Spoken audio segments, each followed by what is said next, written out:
Hi friends, ಎಲ್ಲರಿಗೂ ನಮಸ್ಕಾರ. ಬನ್ನಿ ಫ್ರೆಂಡ್ಸ್, ಶಾರದೆ ಸೀರಿಯಲ್ನ ಇವತ್ತಿನ ಸಂಚಿಕೆಯಲ್ಲಿ ಏನಾಗ್ತಿದೆ ಅಂತ ನೋಡ್ಕೊಬರೋಣ. ಅದಕ್ಕೂ ಮುಂಚೆ ಯಾರೆಲ್ಲ ನನ್ನ ವಿಡಿಯೋ ನೋಡ್ತಾ ಇದ್ದೀರಾ ಅವರೆಲ್ಲ ಪುಟ್ಟದೊಂದು ಲೈಕ್ ಮಾಡಿ, ಹಾಗೆ ಸಬ್ಸ್ಕ್ರೈಬ್ ಆಗೋದನ್ನು ಮರಿಬೇಡಿ. ಬನ್ನಿ ಸ್ಟಾರ್ಟ್ ಮಾಡೋಣ. ಫ್ರೆಂಡ್ಸ್, ಮೊದಲಿಗೆ ಇಲ್ಲಿ ಹಾಸ್ಪಿಟಲಲ್ಲಿ ಕುತ್ಕೊಂಡು ದೀಪು ಮತ್ತು ಶಾರದಾ ಈ ಕಡೆ ಸಿದ್ದುನ ನೋಡ್ಕೋತಾ ಇರ್ತಾರೆ. ದೀಪು ಪುಟ್ಟ ಮಲ್ಕೊಳ್ಳೋದಲ್ಲೇ ಹಾಗೆ ಕಣ್ಣು ಬಿಟ್ಕೊಂಡು ಎಚ್ಚರಾಗಿರ್ಬೇಕಾದ್ರೆ ಶಾರದಾ ಹೇಳ್ತಿರ್ತಾಳೆ, ಯಾಕೆ ಪುಟಾಣಿ ಮಲ್ಕೋ ಆಯಿತಾ, ನಿದ್ದೆ ಮಾಡಬೇಕು ಚಿಕ್ಕ ಮಕ್ಕಳು ಅಂದಾಗ, ಇಲ್ಲಮ್ಮ ನಾನು ನಿದ್ದೆ ಮಾಡಲ್ಲ, ನಾನೇನಾದರೂ ನಿದ್ದೆ ಮಾಡ್ತಾ ಇದ್ದರೆ ನನ್ನ ಫ್ರೆಂಡು ದೀಪು ನೋಡಬೇಕು ಅಂತ ಅಂದರೆ ಏನು ಮಾಡಲಿ, ಅವ್ರೇನಾದರೂ ನನ್ನನ್ನು ಕರೀತಾರೆ ಅಂತ ಅಂದ್ಕೊಂಡು ನಾನು ಹಾಗೆ ಎಚ್ಚರವಾಗಿದ್ದೀನಿ ಅಂತ ಅನ್ಬೇಕಾದ್ರೆ, ಆ ರೀತಿ ಎಲ್ಲ ಕರೆದ್ರೆ ನಾನು ನಿನ್ನನ್ನು ಎದುರಿಸ್ಕೊಂಡು ಹೋಗ್ತೀನಮ್ಮ, ಎಬ್ಬರಿಸ್ಕೊಂಡು ಹೋಗ್ತೀನಿ, ನೀನು ತಲೆ ಕೆಡಿಸ್ಕೋಬೇಡ, ಮಲ್ಕೋ ಪುಟಾಣಿ ಅಂತ ಹೇಳ್ತಿರ್ಬೇಕಾದ್ರೆ ಅಷ್ಟೊತ್ತಿಗೆ ಡಾಕ್ಟ್ರು ಐಸಿಯುನಿಂದ ಬರ್ತಾ ಇರ್ತಾರೆ. ಡಾಕ್ಟ್ರನ್ನ ನೋಡಿ, ಮೇಡಮ್ ಏನಾದರೂ ಆಯ್ತಾ ಅಂತ ಅನ್ಬೇಕಾದ್ರೆ, ಟೆನ್ಷನ್ ತಗೋಬಿಡಿ, ಅವರು ನಾರ್ಮಲ್ ಆಗಿದ್ದಾರೆ, BP ಚೆಕಪ್ ಮಾಡೋಕ್ಕೆ ಅಂತ ಬಂದೆ ಅಂದಾಗೆ ನೀವು ಅವ್ರ ವೈಫ್ ಅಲ್ವಾ, ಪೇಷಂಟ್ ವೈಫ್ ಅಲ್ವಾ ಅಂತ ಅಂದಾಗ ಶಾರದನಿಗೆ ತುಂಬ ಶಾಕ್ ಆಗ್ತಾ ಇರುತ್ತೆ. ಮತ್ತೆ ಅಲ್ಲ ಮೇಡಮ್, ನಾನು ಅವ್ರ ಮನೇಲಿ ಇರೋನು ಅಂತ ಹೇಳ್ತಾ ಇರಬೇಕಾದ್ರೆ, ಹೌದಾ, ತುಂಬ ಅಂದರೆ ತುಂಬ ಚೆನ್ನಾಗಿ ಕೇರ್ ಮಾಡ್ತೀರಾ, ನಿಮ್ಮಂಥರು ಸಿಕ್ಕಿರೋದು ಅವ್ರು ಲಕ್ಕಿ ಆಯಿತಾ ಅಂತ ಹೇಳ್ತಾ ಇರ್ತಾರೆ.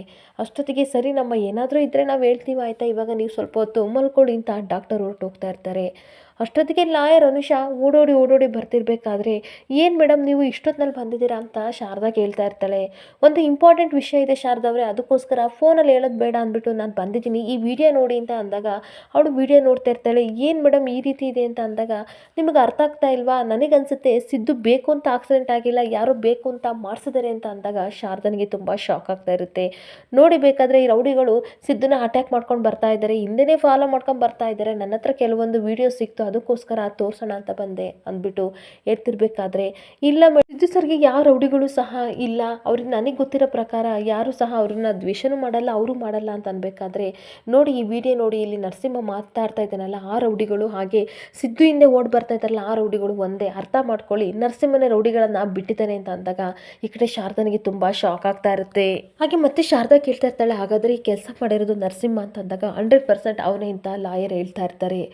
ಇನ್ನೊಂದು ಕಡೆ ನರಸಿಂಹ ಸಿಕ್ಕಾಬಟ್ಟೆ ಎಣ್ಣೆ ಕುಡಿದು ಬಾರಲ್ಲಿ ಕೂತ್ಕೊಂಡು ಪಾರಜಿತನಿಗೆ ಕಾಲ್ ಮಾಡಿಬಿಟ್ಟು, ಏನು ಮೇಡಮ್ ಕಟ್ಕಟೆಯಲ್ಲಿ ನನ್ನ ನಿಲ್ಲಿಸ್ಬಿಟ್ಟು ನೀವೇನು ಆರಾಮಾಗಿ ಮನೇಲಿ ಕೂತಿದ್ದೀರಾ ಅಂತ ಅಂದಾಗ, ಸುಮ್ಮನೆ ಇರೋ, ನಿನ್ನ ಹೆಂಡ್ತಿನ ಸಂಭಾಳಿಸೋಷ್ಟೊತ್ತಿಗೆ ಸಾಕಾಗಿದೆ, ಅದೇನೇನು ಅಂತ ಇಬ್ಬರು ಹೆಂಡ್ತಿನ ಕಟ್ಕೊಂಡಿದ್ರು, ಒಬ್ಬರು ಸರಿ ಇಲ್ಲ ಅಂತ ಬೈತಿರ್ಬೇಕಾದ್ರೆ, ಏನು ಮೇಡಮ್ ಏನು ಮಾಡೋಕ್ಕಾಗಲ್ಲ, ನಮ್ಮ ಮನೆ ಬರ, ಆದರೆ ಏನಾದರೂ ಶ್ರೀಮಂತ ಹುಡುಗಿ ಸಿಕ್ಕಿದ್ರೆ ನಾನು ಪಟ್ನಂತ ಇನ್ನೊಬ್ಳನ್ನ ಮದುವೆ ಆಗ್ತೀನಿ, ಆ ಕೆಪಾಸಿಟಿ ನನಗಿದೆ ಅಂತ ಹೇಳ್ತಿರ್ಬೇಕಾದ್ರೆ ಪಾರಿಜಾತ ಕೈಯಿಂದ ಮೊಬೈಲ್ನ ಈ ಕಡೆ ಜ್ಯೋತಿಕಾ ಕಿತ್ಕೊಂಡು ಬೈತಾ ಇರ್ತಾಳೆ. ಬಾಯಿ ಮುಚ್ಕೊಂಡು ಸುಮ್ಮನೆ ಇರೋ, ಕಟ್ಕೊಂಡಲ್ಲ ಮೊದಲು ಸರಿಯಾಗಿ ಇಟ್ಕೊಂತ ಬೈತಾ ಇರಬೇಕಾದ್ರೆ, ಅದೆಲ್ಲ ಸರಿ ಬಿಡ, ಹಾಗಾದರೆ ಮೊದಲು ಸಿದ್ದುಗೆ ಆಕ್ಸಿಡೆಂಟ್ ಆಗಿದೆಯಲ್ಲ ಅದನ್ನೇ ಇಟ್ಕೊಂಡು ಏನಾದರೂ ಶಾರದನ ಹಿಂದೆ ತಿರುಗಿ ಬಿದ್ದರೆ ಏನು ಮಾಡೋದು ಅಂತ ಕೇಳ್ತಾ ಇರ್ತಾನೆ.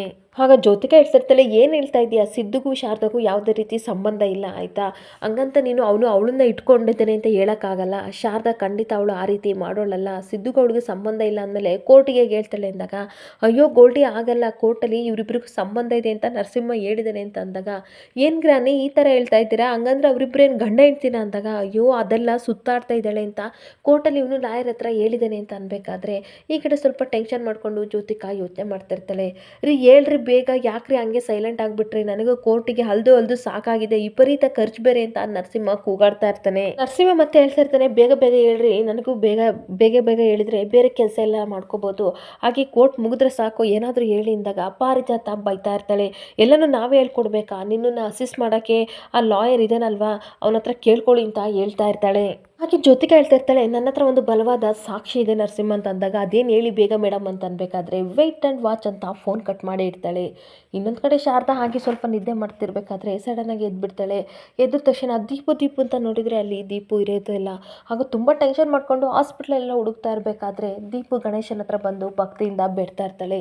ಗಣೇಶ, ನಾನು ಏನು ಕೇಳಿದ್ರು ನೀನು ಕೊಡ್ತೀಯ ಅಂತ ನನಗೆ ಗೊತ್ತು, ಯಾಕೆಂದರೆ ಚಿಕ್ಕ ಮಕ್ಕಳು ಅಂತಂದರೆ ನಿನಗೆ ತುಂಬ ಇಷ್ಟ, ಚಿಕ್ಕ ಮಕ್ಕಳು ಪ್ರಾರ್ಥನೆ ಮಾಡಿದರೆ ಎಲ್ಲ ಕೊಡ್ತೀಯ ಅಂತ ಅಮ್ಮ ಹೇಳ್ತಾ ಇದ್ರು, ಹಾಗೆ ನಿನ್ನ ಹತ್ರ ಕೇಳ್ತಾ ಇದ್ದೀನಿ, ನನ್ನ ಸಿದ್ದು ಫ್ರೆಂಡಿಗೆ ಏನೂ ಆಗಬಾರ್ದು, ಆಕಾಶದಲ್ಲಿರೋ ನಕ್ಷತ್ರ ಅಂದರೆ ನನಗೆ ತುಂಬ ಇಷ್ಟ, ಆದರೆ ಆಕಾಶದಲ್ಲಿರೋ ನಕ್ಷತ್ರ ಥರ ನನ್ನ ಸಿದ್ದು ಫ್ರೆಂಡು ಆಗಬಾರ್ದು, ಯಾವಾಗಲೂ ಖುಷಿಯಾಗಿ ನಗ್ನಗ್ತಾ ಅವರು ನಮ್ಮ ಜೊತೆ ಇರಬೇಕನ್ನೋದೇ ನನ್ನ ಆಸೆ, ನಿನಗೆ ಯಾಕೆ ಸಿದ್ದು ಫ್ರೆಂಡ್ ಮೇಲೆ ಕೋಪ, ದಯವಿಟ್ಟು ಈ ರೀತಿ ಎಲ್ಲ ಮಾಡಬೇಡ, ನಿನಗೆ ಏನಾದರೂ ಕೋಪ ಇದ್ದರೆ ನನಗೆ ಕೊಡು ಆಯಿತಾ, ಶಿಕ್ಷೆ ಎಲ್ಲ ನನಗೆ ಕೊಡು, ನಿನಗೆ ಅಷ್ಟೊಂಥರ ಬೇಕು ಅಂತ ಅನಿಸಿದ್ರೆ ಗಣಪ ನೀನು ನನ್ನನ್ನು ಆಕಾಶಕ್ಕೆ ಕರ್ಕೊಂಡು ಹೋಗ್ಬಿಡು, ನಾನು ಅಲ್ಲೇ ಇದ್ಬಿಟ್ಟು ಸಿದ್ದು ಫ್ರೆಂಡ್ನ ಖುಷಿಯಾಗಿ ನೋಡ್ತೀನಿ, ಅವ್ರನ್ನ ಈ ರೀತಿ ಹಾಸ್ಪಿಟಲೆಲ್ಲ ಮನಸ್ಬೇಡ ಅಂತ ಹೇಳ್ತಿರೋದ ಮಾತೆಲ್ಲ ಕೇಳಿಕೊಂಡು ಈ ಕಡೆ ಶಾರದಾ ತುಂಬ ಶಾಕ್ ಆಗಿ ಕಣ್ಣೀರಾಗ್ತಾ ಇರ್ತಾಳೆ.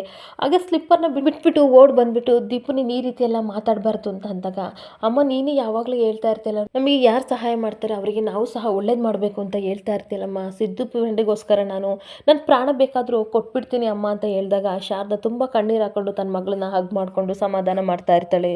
ಹಾಗೆ ಶಾರದಾ ಸಮಾಧಾನ ಮಾಡಿ ಹೇಳ್ತಾ ಇರ್ತಾಳೆ, ನೋಡು ಪುಟ್ಟ, ದೇವರು ಹಾಗೆ ಎಲ್ಲನೂ ಸಹ ಸುಮ್ಮನೆ ಕರ್ಕೊಳ್ಳಲ್ಲ ಆಯಿತಾ, ನಿನಗೂ ಏನೂ ಆಗಲ್ಲ, ನಿನ್ನ ಸಿದ್ದು ಫ್ರೆಂಡ್ಗೆ ಏನೂ ಆಗಲ್ಲ, ಸುಮ್ಮನೆ ನಕ್ಷತ್ರಕ್ಕೆ ಕರ್ಕೊಂಡು ದೇವರು ಹೋಗಲ್ಲ, ಈ ರೀತಿ ಯಾವತ್ತೂ ಬೇಡ್ಕೋಬೇಡ ಅಂತ ಸಮಾಧಾನ ಮಾಡ್ಕೊ ಅಂತ ಮುತ್ತು ಕೊಟ್ಬಿಟ್ಟು ಹಣೆಗೆ ಸಮಾಧಾನ ಮಾಡ್ತಾ ಇರ್ತಾಳೆ. ಹಾಗೆ ಇನ್ನೊಂದು ಕಡೆ ಡಾಕ್ಟರ್ ಚೆಕಪ್ ಮಾಡಿ ಸಿದ್ದನ್ನ ನೋಡಿ ಹೋಗ್ತಿರ್ಬೇಕಾದ್ರೆ ಶಾರದಾ ಮತ್ತು ದೀಪು ಇಬ್ಬರು ಸಹ ಬರ್ತಾರೆ. ಬಂದು ಸಿದ್ದು ಫ್ರೆಂಡ್ ಅಂತ ಕೂಗಿದಾಗ ಈ ಕಡೆ ಸಿದ್ದುಗೆ ತುಂಬ ಖುಷಿ ಆಗ್ತಿರುತ್ತೆ.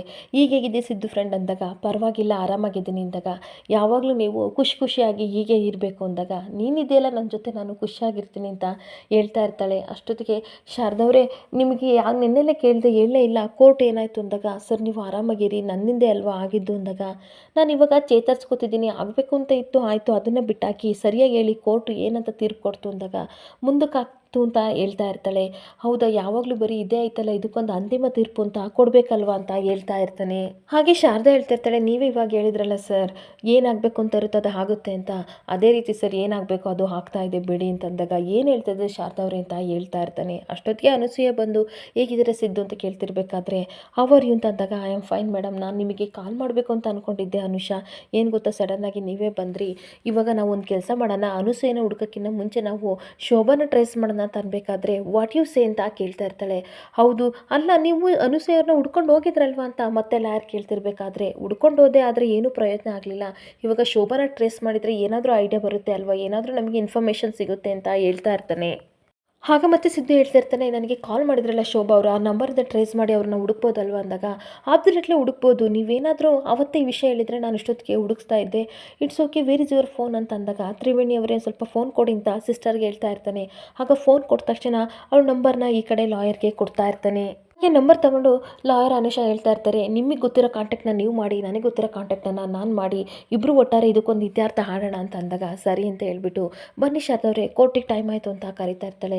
ನಾನು ಬರ್ತೀನಿ ಅಂತ ಸಿದ್ದು ಎದ್ದಾಳ್ತಿರ್ಬೇಕಾದ್ರೆ, ಬೇಡ ಬೇಡ ಬೇಡ ನೀವು ಬರಬೇಡಿ ಆಯಿತಾ, ನೀವು ರೆಸ್ಟ್ ಮಾಡಬೇಕು, ಇವಾಗ ರೆಸ್ಟ್ ಮಾಡಿ ನಾನೆಲ್ಲ ನೋಡ್ಕೋತೀನಿ ಅಂತ ಅನುಷಾ ಹೇಳ್ತಾ ಇರ್ತಾಳೆ. ಶಾರದಾ ಹೇಳ್ತಿರ್ತಾಳೆ, ಬೇಡ ಸರ್ ನೀವು ಇಲ್ಲಿ ಆರಾಮಾಗಿ ರೆಸ್ಟ್ ಮಾಡಿ ಆಯಿತಾ, ಏನಾರು ಇತ್ತು ಅಂದರೆ ನಾವೇ ಕಾಲ್ ಮಾಡ್ತೀವಿ ಅಂತ ಹೋಗ್ತಿರ್ಬೇಕಾದ್ರೆ ಮತ್ತೆ ದೀಪು ಪುಟ್ಟ ಓಡ್ ಬಂದು, ಸಿದ್ದು ಫ್ರೆಂಡ್ ನಾನು ಆ ಕೆಟ್ಟಪ್ಪನ ಜೊತೆ ಹೋಗಲ್ಲ ನಿನ್ನ ಜೊತೆನೇ ಇರ್ತೀನಿ ಅಂತ ಅಳ್ತಿರ್ಬೇಕಾದ್ರೆ, ನೋಡು ಪುಟಾಣಿ ಹಾಗೆಲ್ಲ ಮಾತಾಡಬಾರ್ದು ಬಾ ಹೋಗೋಣ ಅಂತ ಶಾರದಾ ಕರಿತಾ ಇರ್ತಾಳೆ. ಆಗ ಸಿದ್ದು ಸಮಾಧಾನ ಮಾಡ್ತಾ ಇರ್ತಾನೆ, ನೋಡು ಪುಟ್ಟ ನಿನ್ನ ಜೊತೆ ಯಾವಾಗಲೂ ನಾನು ಇರ್ತೀನಿ, ನೀನು ಹೆದರ್ಕೋಬೇಡ ಹೋಗು ಅಂತ ಕಳಿಸ್ತಾ ಇರ್ತಾನೆ. ಹಾಗೆ ದೀಪು ಶಾರದಾ ಹೋದ್ಮೇಲೆ ಸಿದ್ದು ಯೋಚನೆ ಮಾಡ್ತಾ ಇರ್ತಾನೆ, ದೇವರೇ ಒಳ್ಳೇದಾಗಂಗೆ ಮಾಡಪ್ಪ, ಏನಾಗುತ್ತೋ ಕೋರ್ಟಲ್ಲಿ ಗೊತ್ತಿಲ್ಲ ಅಂತ ಬೇಡ್ಕೊತಾ ಇರ್ತಾನೆ. ಇನ್ನೊಂದು ಕಡೆ ಕೋರ್ಟಿಗಿಂತ ಲಾಯರ್ ಜೊತೆ ಶಾರದಾ ಮತ್ತು ದೀಪು ಬರ್ತಿರ್ಬೇಕಾದ್ರೆ ನರಸಿಂಹ ನಗಾಡ್ಕೊಂಡು ಬರ್ತಾ ಇರ್ತಾನೆ. ಬಂದುಬಿಟ್ಟು, ಏನು ಶಾರದಾ ಮೇಡಮ್ ಏನು, ಎಲ್ಲಿ ನಿಮ್ಮ ಬಾಡಿ ಗಾರ್ಡ್ ಎಲ್ಲಿ, ಯಾವಾಗಲೂ ನೆರಳಾಗಿರ್ತೀನಿ ಅಂತ ಅಂದನು ಕೈ ಕೊಟ್ಟಿದ್ದೆ ನಾನು, ಅದಕ್ಕೆ ಹೇಳೋದು ಮಾಡಿದವ್ರ ಪಾಪನಿಗೆ ದೇವರು ತಕ್ಕ ಪ್ರತಿಫಲ ಕೊಡ್ತಾನೆ ಅನ್ನೋದು ಇದಕ್ಕೆ, ನೋಡು ಅವನು ಎಂತೆಂಥ ಕೆಟ್ಟು ಪಾಪ ಮಾಡಿದ್ದಾನೆ, ಗಂಡ ಹೆಂಡ್ತಿನ ದೂರ ಮಾಡಿದ್ದಾನೆ, ಅದಕ್ಕೋಸ್ಕರ ಅವನು ಇವಾಗ ಆಕ್ಸಿಡೆಂಟ್ ಆಗಿ ಅಲ್ಲಿ ಬಿದ್ದಿದ್ದಾನೆ ಹಾಸ್ಪಿಟ್ಲಲ್ಲಿ ಅಂತ ನಗಾಡ್ತಿರ್ಬೇಕಾದ್ರೆ ಶಾರದನಿಗೆ ತುಂಬ ಕೋಪ ಬರ್ತಾ ಇರುತ್ತೆ. ಆಗ ದೀಪು ಪುಟ್ಟ ಹೇಳ್ತಾ ಇರ್ತಾಳೆ, ಸಿದ್ದು ಫ್ರೆಂಡ್ ತುಂಬ ಒಳ್ಳೆಯವರು, ಅವ್ರು ಯಾವ ಪಾಪನೂ ಸಹ ಮಾಡಿಲ್ಲ, ಏನೇ ಪಾಪ ಮಾಡಿದ್ರು ಅದು ನೀವಷ್ಟೇ ಅಂತ ಬೈತಾ ಇರ್ತಾಳೆ. ಆಗ ಮತ್ತೆ ನರಸಿಂಹ ಕೋಪ ಮಾಡ್ಕೊಂಡು ಹೇಳ್ತಾ ಇರ್ತಾನೆ, ಅಲ್ಲ ಚೋಟ್ ಮೆಣಸಿಕಾಯಿ, ನಿಮ್ಮಪ್ಪ ನಾನು ಇಲ್ಲೇ ಇದ್ದೀನಿ, ನನ್ನ ಮುಂದೆ ಇನ್ಯಾವನ್ನ ಹೊಗಳ್ತಾ ಇದೆಯಲ್ಲ ನೀನು, ಸರಿಯಾಗಿದ್ದೀಯ ಆಯಿತಾ, ನಿಮ್ಮ ಅಪ್ಪನ ಜೊತೆ ಮಾತಾಡು ಅಂದರೆ ಇನ್ಯಾವನ ಜೊತೆ ಮಾತಾಡ್ತೀಯಲ್ಲ ನೀನು ಅಂತ ಬೈತಿರ್ಬೇಕಾದ್ರೆ, ಮಗು ಮುಂದೆ ಈ ರೀತಿ ಎಲ್ಲ ಮಾತಾಡಬೇಡ, ಸುಮ್ಮನೆ ತಲೆ ತಿನ್ನಬೇಡ, ನಾನಿವಾಗ ಕೋರ್ಟಿಗೆ ಹೋಗಬೇಕು ನಡಿ ಅಂತ ಹೇಳ್ತಿರ್ಬೇಕಾದ್ರೆ, ಹಲೋ ಶಾರದಾ ಮೇಡಮ್, ನಾನು 1 ಗಂಟೆ ಮಗು ಜೊತೆ ಮಾತಾಡಬೇಕು, 5 ನಿಮಿಷ ಕಳಿಸು ಅಂತ ಕೇಳ್ತಾ ಇರ್ತಾಳೆ. ಇಲ್ಲ ನಾನು ಕಳಿಸಲ್ಲ ಅಂತ ಅನ್ಬೇಕಾದ್ರೆ, ಏನಕ್ಕೆ ಕಳಿಸಲ್ಲ, ಕೋರ್ಟೆ ಪರ್ಮಿಷನ್ ಕೊಟ್ಟಿದ್ದೆ ತಾನೇ ಕಳಿಸು ಅಂತ ಅನ್ಬೇಕಾದ್ರೆ, ಯಾಕೆ ಲಾಯರ್ ಮೇಡಮ್ ನಿಮಗೆ ಗೊತ್ತಿಲ್ವ ಅಂತ ಕೇಳ್ತಿರ್ಬೇಕಾದ್ರೆ, ಶಾರದವ್ರೆ ನಿಮಗೆ ಗೊತ್ತು ತಾನೇ ಕೋರ್ಟು 1 ಗಂಟೆ ಟೈಮ್ ಕೊಟ್ಟಿದೆ ಕಳಿಸಿ ಅಂದಾಗ, ಇಲ್ಲ ಮೇಡಮ್ ಅದಕ್ಕೊಂದು ಸಮಯ ಸಂದರ್ಭ ಅಂತ ಇರುತ್ತೆ, ನಾನು ಖಂಡಿತ ಕಳಿಸಲ್ಲ, ನಾಳೆ ಮುಂಚೆ ಮನೆ ಹತ್ರ ಬಂದು ಕಳಿಸು ಅಂತ ನನ್ನ ಮಗಳಿಗೆ ತೊಂದರೆ ಕೊಡ್ತಾನೆ, ಖಂಡಿತ ನಾನು ಕಳಿಸಲ್ಲ, ದೇವರು ಒಂದಲ್ಲ ಒಂದು ರೀತಿ ಅವಕಾಶ ಕೊಟ್ಟೇ ಕೊಡ್ತಾನೆ, ಇವತ್ತು ನೀನು ಗೆಲ್ತಾ ಇರ್ಬೋದು, ಒಂದಲ್ಲ ಒಂದಿನ ಸತ್ಯಕ್ಕೆ ಕಾಲ ಬಂದೇ ಬರುತ್ತೆ, ಆವಾಗ ಇದರಲ್ಲಿ ಕೆಟ್ಟವ್ರು ಯಾರು ಒಳ್ಳೆಯವ್ರು ಯಾರು ಅಂತ ಗೊತ್ತಾಗುತ್ತೆ ಅಂತ ಬೈತಾ ಇರ್ತಾಳೆ. ಅಷ್ಟೊತ್ತಿಗೆ ನಿನ್ನ ಪ್ರವಚನ ನನಗೆ ಮಾಡಬೇಡ, ಇವಾಗ ನನ್ನ ಮಗುನ ಕಳಿಸ್ದೇ ಇಲ್ವಾ, ನೋಡಿ ಲಾಯರ್ ನೀವೇನಾದ್ರು ಕಳಿಸ್ಲಿಲ್ಲ ಅಂತಂದರೆ ನಮ್ಮ ಲಾಯರ್ಗೆ ಇದನ್ನೇ ಒಂದು ಪಾಯಿಂಟ್ ಅಂತ ಹೇಳ್ಕೊಟ್ಟು ನಾನು ಕೇಸ್ ಗೆಲ್ಲದೆ ನನಗೆ ದೊಡ್ಡ ವಿಷಯ ಇಲ್ಲ ಅಂತಂದಾಗ, ನೋಡಿ ಕೋರ್ಟ್ ತೀರ್ಪನ್ನ ನಾವು ಹಾಗೆಲ್ಲ ಮುರಿಯೋಕ್ಕಾಗಲ್ಲ, ಶಾರದವ್ರೆ ಕಳಿಸ್ಕೊಡಿ, ಪಬ್ಲಿಕ್ಕಲ್ಲಿ ಮಾತಾಡಲಿ ಅವನು ಅಂತ ಹೇಳ್ತಿರ್ಬೇಕಾದ್ರೆ ಶಾರದಾ ವಿಧಿ ಇಲ್ದಲೇ ದೀಪನ್ನ ಸಮಾಧಾನ ಮಾಡಿ, ನಾನು ಇಲ್ಲೇ ನಿಂತ್ಕೊಂಡು ನೋಡ್ತಾ ಇರ್ತೀನಿ, ನೀನು ಹೋಗ್ಬಿಟ್ಟ ಅಂತ ಕಳಿಸ್ಬೇಕಾದ್ರೆ ನರಸಿಂಹ ನಗಾಡ್ಕೊಂಡು ಕರ್ಕೊಂಡು ಹೋಗ್ತಾ ಇರ್ತಾನೆ. ಇನ್ನೊಂದು ಕಡೆ ಸಿದ್ಧನ ಡಿಸ್ಚಾರ್ಜ್ ಮಾಡಿಸ್ಕೊಳ್ಳೋಕ್ಕೆ ಹಾಗೆ ಅವನಿಗೆ ತಿಂಡಿ ಎಲ್ಲ ತೊಗೊಬಂದಿರಬೇಕಾದ್ರೆ ಈ ಕಡೆ ತಾತ ಹೇಳ್ತಾ ಇರ್ತಾರೆ, ಸಿದ್ಧಿಗೆ ಬಿಸಿ ನೀರು ಕಾಫಿ ಎಲ್ಲ ತೊಗೊಬಂದಿದ್ಯಾ ಅಂದಾಗ, ತೊಗೊಬಂದಿದ್ದೀನಿ, ಜೊತೆಗೆ ಶಾರದನಿಗೂ ತೊಗೊಬಂದಿದ್ದೀನಿ ಅಂತ ಹೇಳ್ತಾ ಇರ್ತಾಳೆ.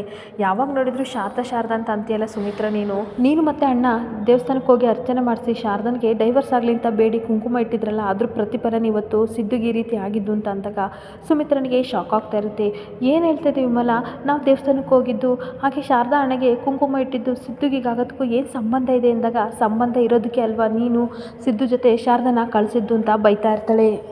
ನಮ್ಮ ಸಿದ್ದು ತುಂಬಾ ಒಳ್ಳೆಯವನು, ಪಾಪದವನು ಆಯಿತಾ, ಯಾರು ಕಷ್ಟ ಅಂತಂದರೆ ಓಡೋಗ್ತಾನೆ, ಹಂಗಂತ ನೀವು ಶಾರದಾ ಜೊತೆ ಈ ಥರ ಕಳಿಸ್ಬಿಟ್ಟು ನನ್ನ ಮಗಂಗೆ ಇಂಥ ಪರಿಸ್ಥಿತಿ ತಂದಲ್ಲ ಸುಮಿತ್ರ ಅಂತ ಮುರಳಿ ಸಹ ಹೇಳ್ತಿರ್ಬೇಕಾದ್ರೆ ತಾತ ತುಂಬ ಬೇಜಾರು ಮಾಡ್ಕೋತಾ ಇರ್ತಾರೆ. ಸಮಾಧಾನ ಮಾಡ್ಕೊ ಮುರಳಿ, ವಿಮಲ ಏನು ಮಾಡೋಕ್ಕಾಗುತ್ತೆ, ಸಿದ್ದು ನಮ್ಮ ಪ್ರಪಂಚ ಆಯಿತಾ, ಅವನು ನಮ್ಮನೆ ದೊಡ್ಡ ಮನೆ ಮಗ, ಏನೇ ತೊಂದರೆ ಬಂದರೂ ಅವನೇ ಮುಂದೆ ನಿಂತು ಮಾಡಬೇಕು, ಅದಕ್ಕೋಸ್ಕರ ನಾನು ಶಾರದಾ ಜೊತೆ ನಮ್ಮನೆ ಹುಡುಗಿಗೆ ತೊಂದರೆ ಆಗ್ತದಿಲ್ಲ ಅಂತ ಕಳಿಸ್ದೆ, ನೀವು ಅದನ್ನು ತಪ್ಪಾಗಿ ತಿಳ್ಕೊಬೇಡಿ, ಅರ್ಥ ಮಾಡ್ಕೊಳ್ಳಿ ಅಂತ ಸಮಾಧಾನ ಮಾಡ್ತಿರ್ಬೇಕಾದ್ರೆ ಸಿಸ್ಟರ್ ಬರ್ತಾರೆ. ಸಿಸ್ಟರ್ ಬಂದು ಹೇಳ್ತಾ ಇರ್ತಾರೆ, ನೀವು ಇಲ್ಲೇ ಇದ್ದೀರಾ ಸರ್, ಸಿದ್ದು ಸರ್ಗೆ ತಿಂಡಿನ ಕೊಡಬೇಕಿತ್ತು, ಶಾರದವ್ರು ಬೇರೆ ಇರಲಿಲ್ಲ, ತಿಂಡಿ ಕೊಡಿ, ನಾನು ಬಂದು ಟ್ಯಾಬ್ಲೆಟ್ ಕೊಡ್ತೀನಿ ಅಂತ ಹೇಳ್ಬಿಟ್ಟು ಹೊರಟೋಗ್ತಿರ್ಬೇಕಾದ್ರೆ ವಿಮಲ ಮತ್ತೆ ಬೈತಾ ಇರ್ತಾಳೆ. ಸಿದ್ದು ಎಷ್ಟೆಲ್ಲ ಕಷ್ಟಗಳಿಗಾಗಿದ್ದಾನೆ, ಅವನನ್ನ ಬಿಟ್ಟು ಈ ರೀತಿ ಹೋಗಿದ್ದಾಳಲ್ಲ ಅವಳು ಅಂತ ಬೈತಾ ಇರ್ತಾಳೆ. ನೈಟೆಲ್ಲ ಇರ್ತೀನಿ ಅಂತ ದೊಡ್ಡದಾಗಿ ಹೇಳ್ತಾ ಇದ್ಲು, ಇವಾಗ ಬಿಟ್ಟೋಗಿದ್ದಾಳೆ ಅಂತಂದಾಗ ಯಾಕೆ ಈ ನಡುವೆ ಎಲ್ಲದಕ್ಕೂ ಕೋಪ ಮಾಡ್ಕೋತೀವಿ ವಿಮಲ, ಅವಳು ನನಗೆ ಫೋನ್ ಮಾಡಿ ಹೇಳಿದ್ಲು, ಇವಾಗ ಟೈಮ್ ಎಷ್ಟಾಗಿದೆ ನೋಡು, ತಿಂಡಿ ಮಾಡ್ಕೊಂಡು ಬರೋ ಅಷ್ಟೊತ್ತಿಗೆ ಲೇಟ್ ಆಗಿದೆ, ಅವಳಿಗೆ ಕೋರ್ಟ್ ಬೇರೆ ಇತ್ತು, ಅದಕ್ಕೆ ಫೋನ್ ಮಾಡಿ ಹೋಗ್ತೀನಿ ಅಂತ ಅಮ್ಮ ಹೇಳಿದ್ಲು, ಅಮ್ಮ ಹೋಗ್ತೀನಿ ಅಂತ ಹೇಳಿದ್ಲು, ನಾನೇ ನಿನಗೆ ಹೇಳೋದು ಮರ್ತುಬಿಟ್ಟೆ ಅಂತ ಅಂದಾಗ ಮುರಳಿ ತನ್ನ ಮನಸ್ಸಲ್ಲಿ ಬೈಕೋತಾ ಇರ್ತಾನೆ. ಏನೇ ಆಗಲಿ ಶಾರದನಿಗೆ ಡೈವರ್ಸ್ ಸಿಕ್ಕಿದ್ರೆ ಅದೇ ನನಗೆ ಖುಷಿ ಅಂತ ಹೇಳ್ತಾ ಇರಬೇಕಾದ್ರೆ ಮತ್ತೆ ವಿಮಲ ಕೋಪ ಮಾಡ್ಕೊಂಡು ಏನೇ ಆಗಲಿ ಶಾರದನಿಗೆ ಡೈವರ್ಸ್ ಸಿಗಬಾರ್ದು ಅಂತ ಹೇಳ್ತಾ ಇರ್ತಾಳೆ. ಅವಳ ಮಾತನ್ನ ಕೇಳಿ ಈ ಕಡೆ ಸುಮಿತ್ರನಿಗೆ ತುಂಬ ಶಾಕ್ ಆಗ್ತಾ ಇರುತ್ತೆ. ಹಾಗೆ ತಾತ ಹೇಳ್ತಾ ಇರ್ತಾರೆ, ಬನ್ನಿ ವಾದ ಬೇಡ, ಸಿದ್ದು ನೋಡೋಣ ಅಂತ ಒಳಗಡೆ ಬರ್ತಾ ಇದ್ದರೆ ಸಿದ್ದು ಡ್ರಿಪ್ಸಸ್ನ ಕೈಲಿ ಹಿಡ್ಕೊಂಡು ಫೋನ್ ಮಾಡಿಕೊಂಡು ಟೆನ್ಷನಿಂದ ಒದ್ದಾಡ್ತಾ ಇರ್ತಾನೆ. ಅಷ್ಟೊತ್ತಿಗೆ ಒಳಗಡೆ ಬಂದಾಗ ಸಿದ್ದು ಅಂತ ಈ ಕಡೆ ಸುಮಿತ್ರ ತಾತ ಕರೆದಾಗ ತುಂಬ ಖುಷಿಯಾಗಿ, ತಾತ ನೀವೆಲ್ಲ ಯಾಕೆ ಟೆನ್ಷನ್ ಮಾಡ್ಕೊಂಡಿದ್ದೀರಾ, ನಾನು ಆರಾಮಾಗಿದ್ದೀನಿ ಅಂತ ಹೇಳ್ತಿರ್ಬೇಕಾದ್ರೆ ಮುರಳಿ ಹೇಳ್ತಾ ಇರ್ತಾನೆ, ಇದೇನಿದು ವಾರ್ಡ್ ತುಂಬ ಓಡಾಡ್ತಾ ಇದೆಯಾ, ಪೇಷಂಟ್ ನೀನು ಈ ರೀತಿಯೆಲ್ಲ ಓಡಾಡ್ತಾರ, ಬಾ ಮಲ್ಗು ಅಂತ ಡ್ರಿಪ್ಸಸ್ನ ಕನೆಕ್ಟ್ ಮಾಡಿ ಬೈತಾ ಇರ್ತಾನೆ. ಈ ರೀತಿ ಓಡಾಡಬಾರ್ದು, ಪೇಷಂಟ್ ಅಲ್ವಾ ನೀನು ಮಲ್ಗು ಅಂದಾಗ ಸುಮಿತ್ರ ಹೌದು ನೀನು ಮಲಗಬೇಕು ಪುಟ ಅಂತ ಅನ್ಬೇಕಾದ್ರೆ, ಇಲ್ಲ ಅತ್ತೆ ನಾನು ಚೆನ್ನಾಗಿದ್ದೀನಿ ಅಂತ ಅನ್ಬೇಕಾದ್ರೆ, ಹಾಸ್ಪಿಟಲ್ ಇದ್ದರೆ ಯಾರಾದರೂ ಚೆನ್ನಾಗಿರ್ತಾರಾ, ನೀನು ಮಲಗು ಅಂತ ಬೈತಾ ಇರ್ತಾಳೆ. ಅಷ್ಟೊತ್ತಿಗೆ ಸಿಸ್ಟರ್ ಬರ್ತಾರೆ. ಸಿಸ್ಟರ್ ಬಂದು ಏನಿದು ಆಗಲೇ ಮಲಗಿದ್ರು ಇವಾಗ ಎದ್ದು ಕೂತಿದ್ದೀರಾ ಅಂದಾಗ ಮುರಳಿ ಹೇಳ್ತಾ ಇರ್ತಾನೆ, ಆವಾಗಲೇ ನೋಡಬೇಕಿತ್ತು ಸಿಸ್ಟರ್, ಎದ್ದು ಓಡಾಡ್ತಿದ್ದ ನನ್ನ ಮಗ, ಇವಾಗ ಸದ್ಯಕ್ಕೆ ಕೂತಿದ್ದೇನೆ ಅಂತ ಹೇಳ್ತಾ ಇರಬೇಕಾದ್ರೆ ವಿಮಲ ಕೋಪ ಮಾಡಿಕೊಂಡು, ಅಪ್ಪ ನೀವೇನಾದ್ರು ಅಂದ್ಕೊಳ್ಳಿ ಆಯಿತಾ, ಇವನು ಏನು ಅನ್ಕೋತಾನೋ ಅದನ್ನೇ ಮಾಡೋದು, ಏನೇ ಮಾಡ್ತಿದ್ರು ಶಾರದಕ್ಕೋಸ್ಕರ ಅಷ್ಟೇ ಇವ್ನು ಮಾಡ್ತಾ ಇರೋದು ಅಂತ ಹೇಳ್ತಾ ಇರ್ತಾಳೆ. ಆವಾಗ ಮುರಳಿ ಹೇಳ್ತಿರ್ತಾನೆ, ವಾದ ಮಾಡಬೇಡ, ಅವನಿಗೆ ರೆಸ್ಟ್ ಬೇಕು ಆಯಿತಾ, ಆರಾಮಾಗಿರಲಿ, ಬಿಟ್ಬಿಡು ಇವಾಗ ವಿಷಯ ಎಲ್ಲ ಬೇಡ ಅಂತ ಅಂದಾಗ ಮತ್ತೆ ವಿಮಲೆ ಹೇಳ್ತಾ ಇರ್ತಾಳೆ, ಇವತ್ತೆಲ್ಲ ನೀವೇ ಹೋಗಿ ಮನೆಗೆ ಹೋಗಿ ನಾನು ನನ್ನ ಮಗನ ನಾನು ನೋಡ್ಕೋತೀನಿ, ಮನೇಲೂ ವೀಲ್ಚೇರ್ ಮೇಲೆ ಕೂತ್ಕೊಂಡಿದ್ದೆ, ಇಲ್ಲೂ ಅದೇ ಕೆಲಸ ನಾನು ಮಾಡ್ತೀನಿ, ಶಾರದೆ ಬೇರೆ ಇಲ್ವಲ್ಲ ಅಂದಾಗ ಮುರಳಿ ಹೇಳ್ತಾ ಇರ್ತಾನೆ, ನನಗೊಂದು ಸ್ವಲ್ಪ ಇಂಪಾರ್ಟೆಂಟ್ ಕೆಲಸ ಇದೆ, ಆಯಿತು ನಾನು ಹೋಗ್ಬಿಟ್ಟು ಬರ್ತೀನಿ, ನೀನು ಹುಷಾರು ಅಂದ್ಬಿಟ್ಟು ಮನೆಯವರೆಲ್ಲರೂ ಸಹ ವಿಮಲನಿಗೆ ಸಮಾಧಾನ ಮಾಡಿ ಹೋಗ್ತಾ ಇರ್ತಾರೆ. ಇಲ್ಲಿಗೆ ಸಂಚಿಕೆ ಎಂಡ್ ಆಗ್ತದೆ. ಈ ವಿಡಿಯೋ ಇಷ್ಟ ಆದರೆ ಪುಟ್ಟದೊಂದು ಲೈಕ್ ಮಾಡಿ, ಫಾಲೋ ಮಾಡಿ. Thank you.